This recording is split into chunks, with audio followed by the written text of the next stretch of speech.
It was the summer of 2014 in Roanoke, Virginia, when the life of a quiet town changed forever. 27-year-old Emily Carter was the kind of woman people described as dependable, gentle, and almost too cautious for her own good. She worked at a local daycare during the week and spent her weekends visiting her mother, who lived just a few miles outside of town. Emily's friends teased her about her routines, always locking her doors twice, always checking the back seat of her car before driving, never staying out too late. But despite her careful habits, on the evening of June 12th, Emily vanished in a way that left behind nothing but questions and fear. That Thursday evening had been warm, the sky painted with soft streaks of pink as the sun dipped low. Emily had come home from work, changed into jeans and a faded blue t-shirt, and told her roommate that she was stepping out for just a few minutes to grab a soda and some bread from the corner store.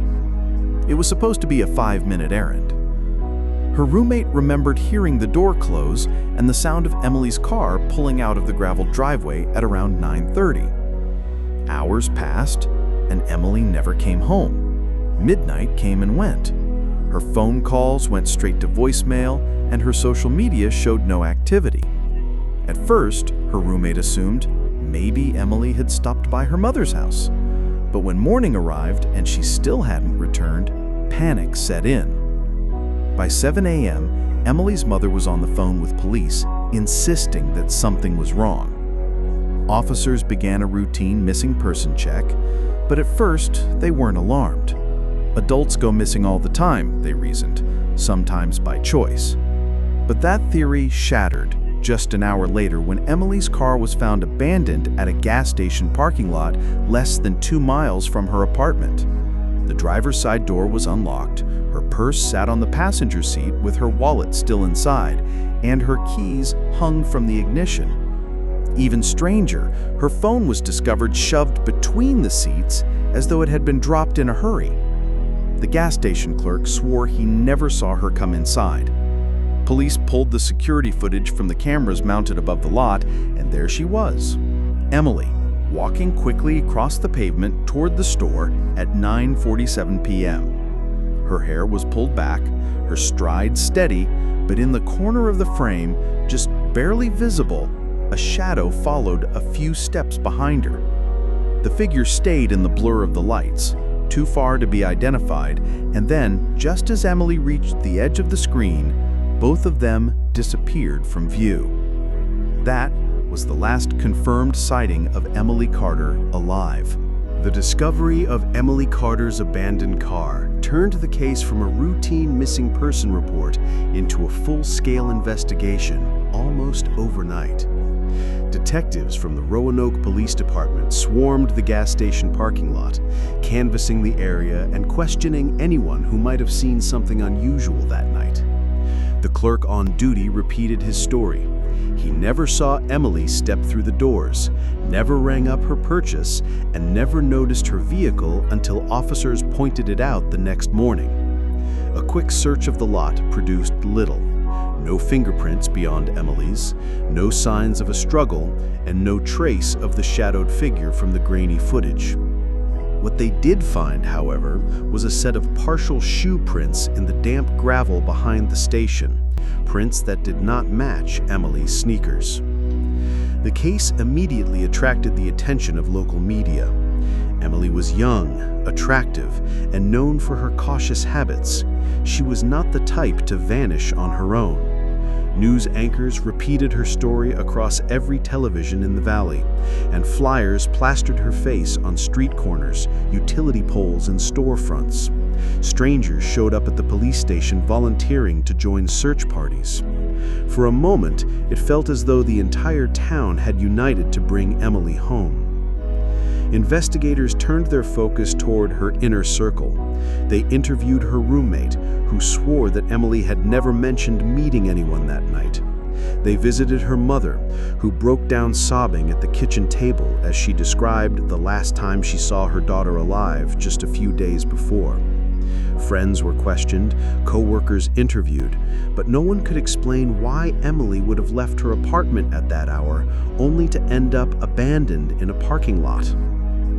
Detectives combed through her phone records, searching for calls, texts, or unfamiliar numbers.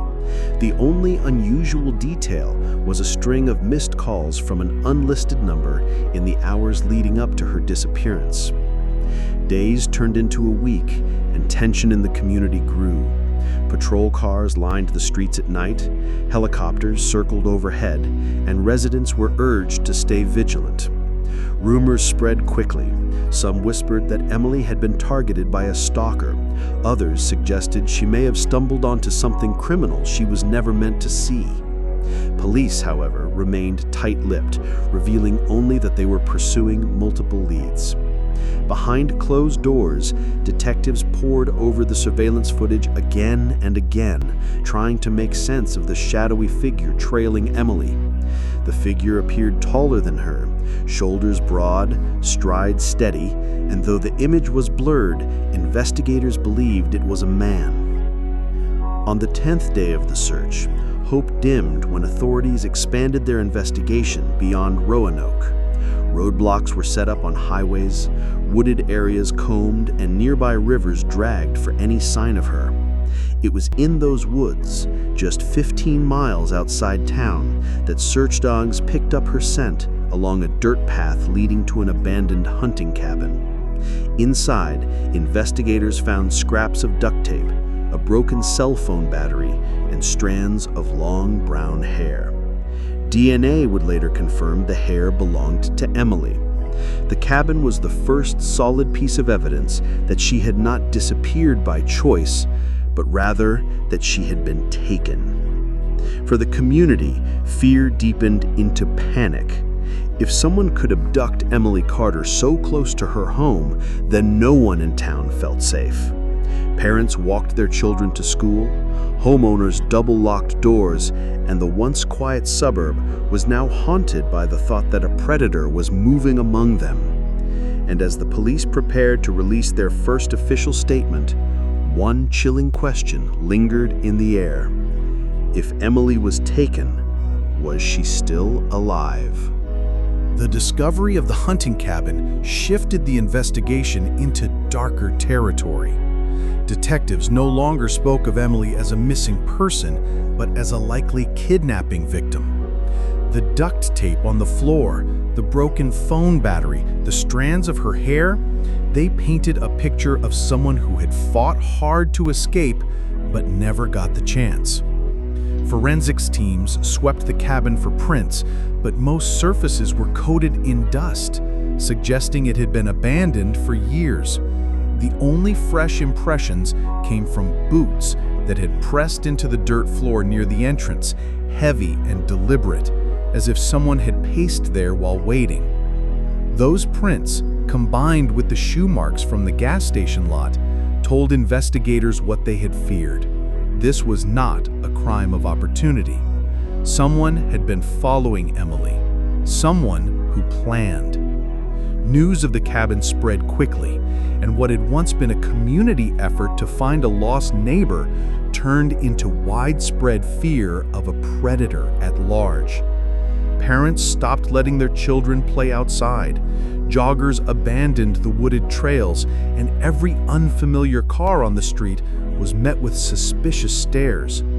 The media latched onto the story, broadcasting live from the edge of the woods where the cabin sat behind police tape. Reporters described it as a house of horrors, and speculation exploded. Was Emily still alive, being kept somewhere against her will? Or had the cabin been the last place she ever stood? Detectives tried to answer those questions by tracing the items inside. The duct tape was generic, the kind sold in hardware stores nationwide. The broken phone battery matched Emily's model, confirming she had been there. But the real clue was the cabin itself. County records showed it had been purchased decades earlier by a man named Robert Hale, a hunter who died in the early 2000s. The property had sat vacant ever since. but neighbors reported occasional lights in the woods and distant sounds of engines late at night. The cabin, it seemed, had not been entirely forgotten. As police followed this lead, they focused on known offenders in the area, men with histories of stalking, harassment, or violence against women. They cross-checked shoe sizes, vehicle ownership, and past movements. One name rose to the surface: Thomas Riggs, a 42-year-old with prior arrests for trespassing and intimidation. He lived less than 30 miles from the cabin and drove a black SUV similar to the ones neighbors had seen cruising the subdivision at night. Detectives quietly began surveillance, noting his routines, his late-night drives, and his reclusive lifestyle. Meanwhile, Emily's family clung to hope, staging vigils in front of her college, lighting candles beneath photographs of her smiling face. Her mother pleaded on television for her daughter's safe return, her voice cracking as she promised forgiveness if only Emily could come home. The community, once united in fear, now found strength in solidarity. Strangers brought food, handed out flyers, and kept watch, refusing to let Emily's name fade. But behind the scenes, detectives were preparing for a different outcome. The cabin, the SUV sightings, and the blurred figure on the gas station tape all pointed to a predator who had chosen his victim carefully. And when officers finally pulled Riggs' DMV photo and compared it to the shadowy frame on the footage, the resemblance was undeniable. Still, evidence had to be airtight. One wrong step could send him underground, and Emily's chance of survival would vanish. So the decision was made. They would watch, wait, and gather everything they could. For Emily's family, each day dragged like a lifetime. For investigators, every hour brought the same haunting thought.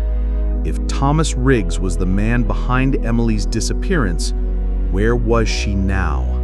For days, investigators shadowed Thomas Riggs, their unmarked cars blending into traffic, their cameras capturing every movement. Riggs lived alone in a rundown farmhouse on the edge of town, the kind of place with overgrown weeds and windows darkened by heavy curtains. He worked odd jobs, mostly construction and landscaping, which allowed him to disappear for hours without anyone questioning where he had been. Neighbors described him as quiet, unfriendly, and prone to sudden bursts of anger. No one ever visited his home. No one ever saw him with friends. From the outside, Riggs's life looked like a pattern of isolation, but detectives knew that predators often hid in plain sight. They logged his routines carefully: when he left for the hardware store, when he stopped at the gas station, when he circled the back roads late at night. Each action was written down, each receipt collected, each movement compared against the timeline of Emily's disappearance. The pieces began to align in chilling precision. On the night Emily vanished, Riggs's phone had pinged off a tower near the gas station. Hours later, his vehicle was spotted by a traffic camera less than 3 miles from the hunting cabin. Detectives needed more than circumstantial evidence. They needed proof that tied Emily directly to him. So they secured a warrant to sift through Riggs's trash, carefully bagging scraps of paper, discarded receipts, and food wrappers. In one bag, forensic technicians found a torn piece of duct tape, the same width and brand as the roll discovered in the cabin. DNA testing revealed hair fibers stuck to the adhesive, female, but still awaiting confirmation. That discovery tightened the net, but the question loomed. If Riggs had taken Emily, where was she now? Meanwhile, Riggs's behavior grew more erratic. Surveillance noted him driving further out into rural areas, sometimes stopping his SUV on deserted roads for long stretches before circling back home. Detectives worried he was checking on a second hideout, a place no one had yet discovered. The decision weighed heavily on the task force. Move too soon, and they risked losing Emily forever. Wait too long, and the worst might already happen. The community's fear deepened as news outlets reported that the police had a person of interest. Though Riggs's name was not released, whispers spread quickly in small-town circles. Parents held their children closer, women drove in groups, and strangers looked twice at every unfamiliar man who crossed their path. The search for Emily had become more than a local case. It was now a story carried nationwide, reporters framing it as a fight between a determined community and a hidden predator. At home, Emily's family tried to stay strong, though exhaustion showed in their faces. Her mother's voice trembled less during interviews, replaced by a steady defiance. "We will not stop. Whoever took Emily will be found," she told cameras, her eyes burning. Her father spent nights driving the same back roads that detectives watched, unable to rest, hoping for any sign of his daughter. By the end of the week, the task force believed they had enough to act. The duct tape, the phone records, the surveillance, all painted a clear picture. The next step was a search warrant for Riggs's farmhouse. Plans were drawn, tactical teams briefed, every possible exit accounted for. As dawn approached, the officers waited in silence, the air thick with tension. If Emily was alive, the next hours would decide her fate. The morning of the raid was cold and gray, the kind of silence that makes every footstep echo a little too loud. Before the sun had fully risen, a convoy of unmarked vehicles rolled down the dirt road leading to Thomas Riggs's farmhouse. Inside, officers sat in silence, their vests tight across their chests, their weapons resting heavy in their hands.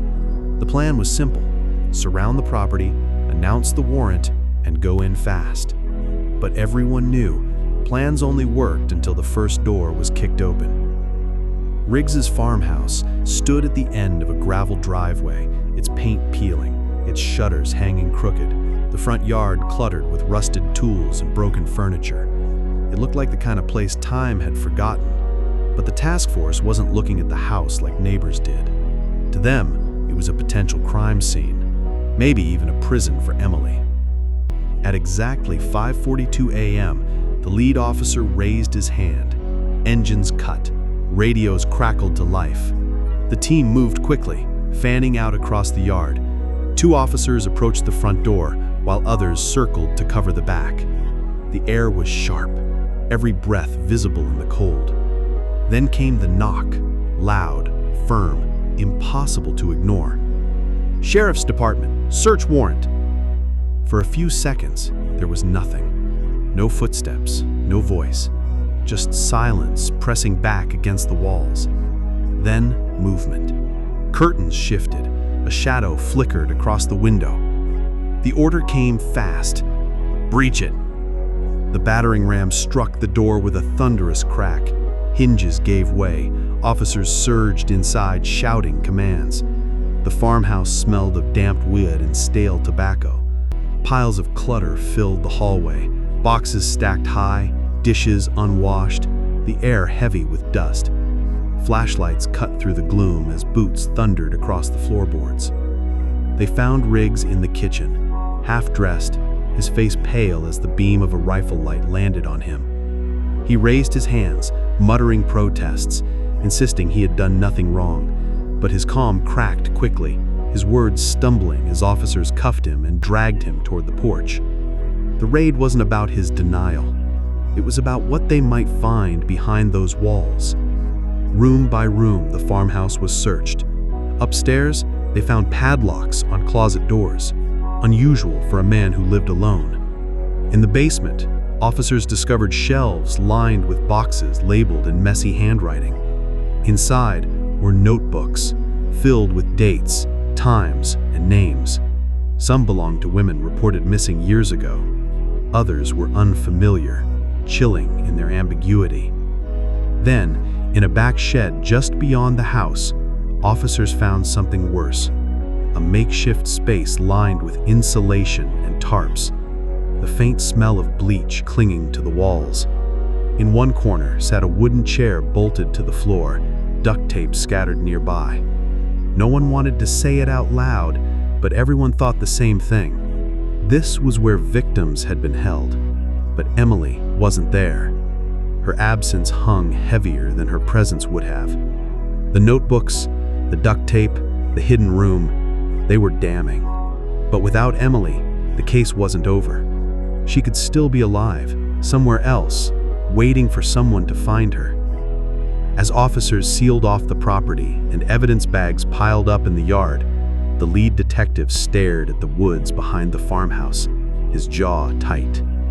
Riggs had secrets, but the most important one was still hidden. And until Emily was found, this was only the beginning. The interrogation room was small, windowless, and deliberately uncomfortable. A single fluorescent bulb hummed above, casting a sterile light across the table where Thomas Riggs sat in handcuffs.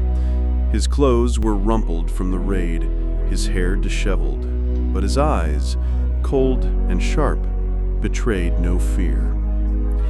He leaned back in his chair as though he had walked in voluntarily, a faint smirk tugging at the corner of his mouth. Across from him sat Detective Harris, a veteran with 20 years of experience in homicide and abduction cases. Harris had seen hardened criminals break in less than an hour, but Riggs was different. He carried himself like a man who believed he still had control, even while shackled to a metal chair. The first minutes were silent, except for the scratch of Harris's pen against paper as he noted every flicker of Riggs's expression. Finally, Harris slid a photograph across the table, a picture of the shed behind the farmhouse, the chair bolted to the floor, the duct tape scattered like discarded secrets.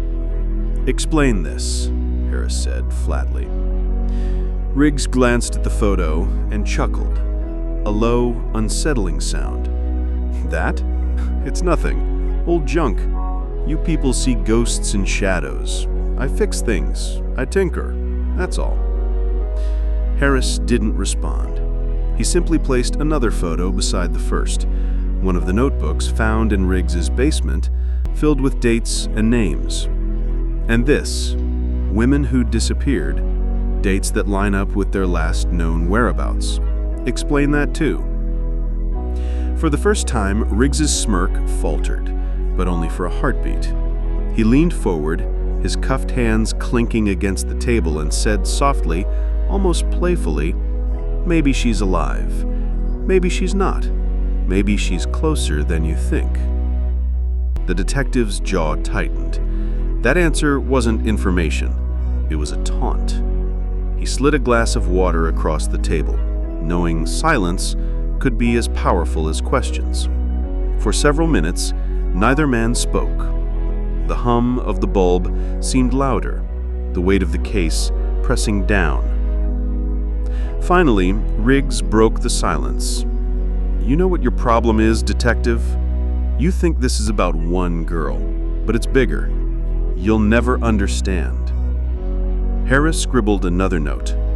Riggs wanted control, but his arrogance was also leaking cracks. The detective had seen it before. Criminals who believed they were smarter than everyone else often revealed more than they intended. As the session ended, Harris left the room convinced of two things. First, Riggs knew exactly what happened to Emily. Second, he wasn't working alone. And that possibility was more terrifying than anything they had found at the farmhouse. Detective Harris left the interrogation room that night with Riggs's words echoing in his mind. "It's bigger. You'll never understand." Most suspects tried to downplay their involvement, to minimize. Riggs had done the opposite. He had hinted at something larger, something organized. That single sentence shifted the investigation into darker territory. Back at the precinct, Harris gathered his team in the operations room. The walls were plastered with crime scene photographs, maps of missing persons, and timelines stretching back nearly a decade. Red strings crisscrossed between counties, connecting cases that had long been dismissed as unrelated. The more Harris studied it, the less it looked like coincidence. He replayed Riggs's background on the projector. Riggs had been a handyman, a part-time mechanic, moving from job to job, town to town. never staying long enough to raise suspicion. His financial records showed cash transactions, deposits that didn't line up with his supposed income. And then there was the phone, a cracked smartphone recovered from the farmhouse basement. Forensic techs had managed to pull fragments of deleted messages, short and cryptic. One number repeated over and over, labeled only as C.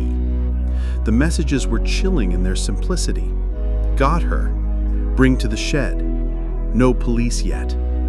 If Riggs wasn't working alone, then someone else, this C, had been directing or at least coordinating with him. Riggs drove home late, the rain streaking across his windshield, but sleep never came. He sat in his armchair with Riggs's case file open, his mind looping over every detail. Why taunt the police with hints of an accomplice? Why not keep silent? Unless Riggs wanted to be caught, or worse, he wanted attention. The next morning, Harris met with the district attorney. The DA was blunt. If we can't prove Riggs acted with someone else, we keep the charges narrow. Kidnapping, assault, maybe homicide if Emily's body turns up. But if there's an accomplice out there, we can't let this slip by. We need to flush him out. That afternoon, Harris pushed for surveillance. Every visitor to Riggs's holding cell would be monitored, every call recorded. 2 days later, the break came. Riggs received a collect call, short, muffled, but enough. A man's voice, calm and deliberate. Keep quiet, we'll take care of the rest. The text traced the call to a burner phone, pinging off a cell tower 30 miles away, near an abandoned mill on the outskirts of town. Harris's gut tightened. He'd passed that mill dozens of times, its windows boarded, its parking lot overgrown with weeds. But suddenly, it wasn't just an eyesore, it was a potential crime scene. Harris gathered a tactical team. As they prepped for the raid, his thoughts drifted back to Emily. If she was still alive, this might be the only chance to save her. And if she wasn't, then the mill might hold the kind of answers Riggs refused to give. As the convoy of black SUVs rolled out at dusk, Harris gripped the wheel tightly. Riggs wasn't the end of the story. He was just the beginning. The mill loomed against the horizon like a dark skeleton, its rusted frame outlined by the last streaks of daylight. Detective Harris sat in the lead SUV, radio pressed against his ear, as the tactical team fanned out across the cracked pavement. The silence around them was unnerving. No crickets, no distant traffic, only the low hum of engines and the occasional shuffle of boots. "Move in," Harris ordered, his voice steady despite the thundering in his chest. The front doors groaned as officers pried them open. Inside, the air was stale, laced with the smell of mildew and something far more pungent, something metallic. Their flashlights cut through the darkness, beams landing on broken machinery and shattered glass. Every footstep echoed like a gunshot. Then they saw it.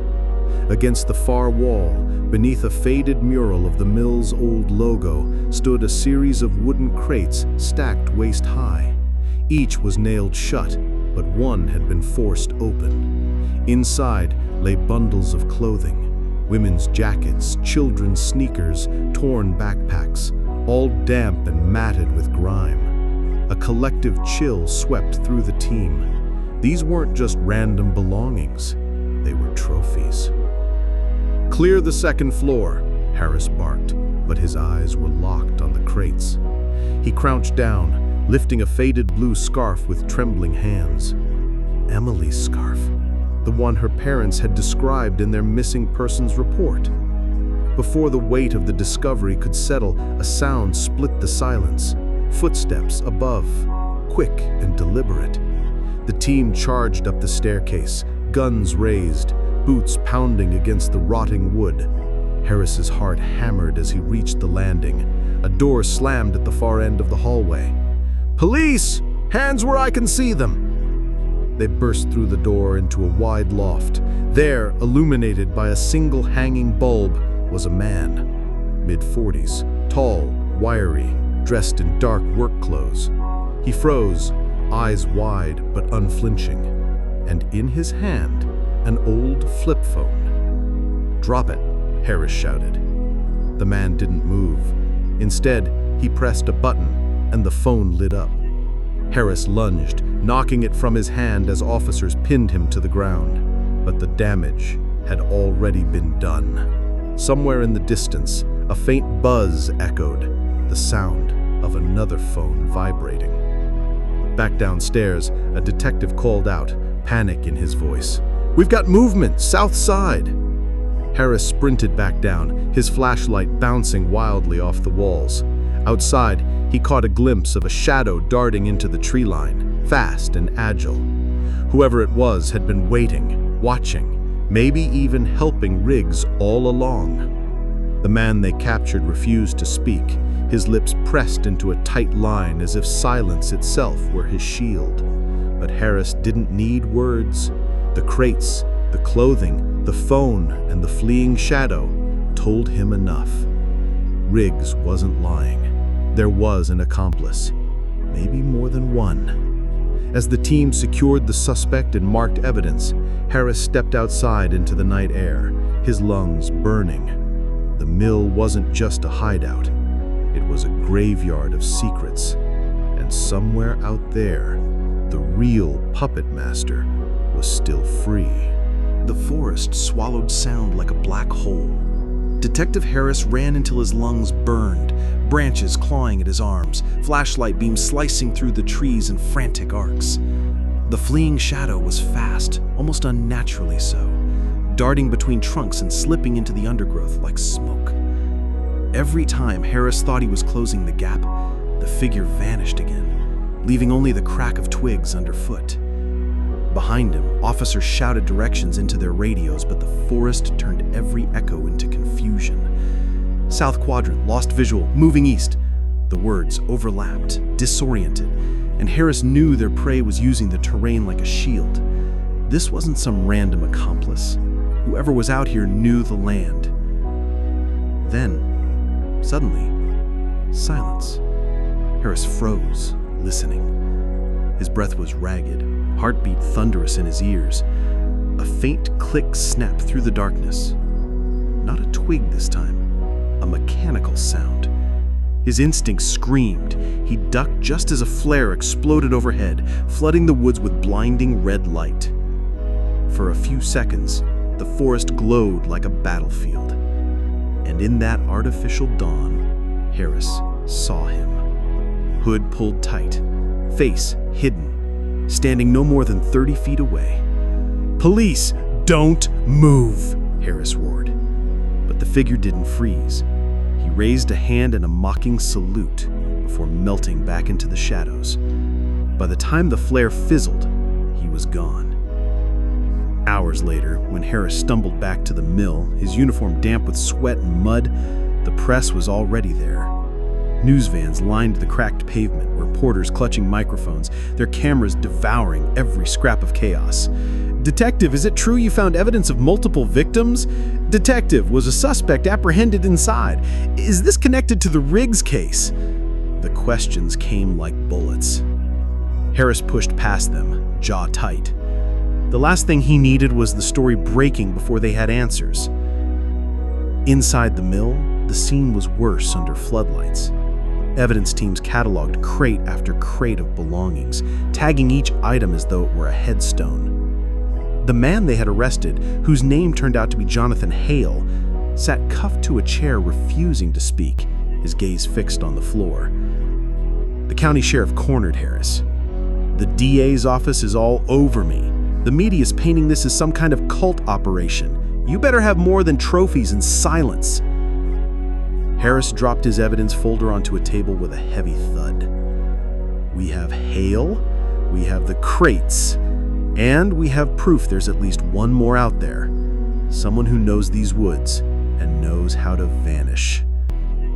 The sheriff shook his head, frustration etched into his face. "The longer this drags out, the worse it looks. People want answers. They want names." But Harris wasn't ready to give names. Not yet. because deep down, he knew this wasn't the work of a lone predator or even two. The precision of the stalking, the way the HOA database had been twisted to track families, the silence of Hale, it all hinted at something larger, a network. That night, as he drove home with the radio buzzing about the mill case, Harris couldn't shake the image of that mocking salute in the woods. Someone was still out there, someone who had just declared war. The courtroom was packed, every bench filled, the air buzzing with whispers and the scratch of reporters' pens. Flashbulbs popped outside the tall glass windows, and the heavy oak doors barely muffled the chants from protesters demanding justice. Jonathan Hale, the man they had dragged from the mill, sat at the defense table in an ill-fitting suit, his wrists still marked from handcuffs. He hadn't spoken a word since the night of his arrest, and today was no different.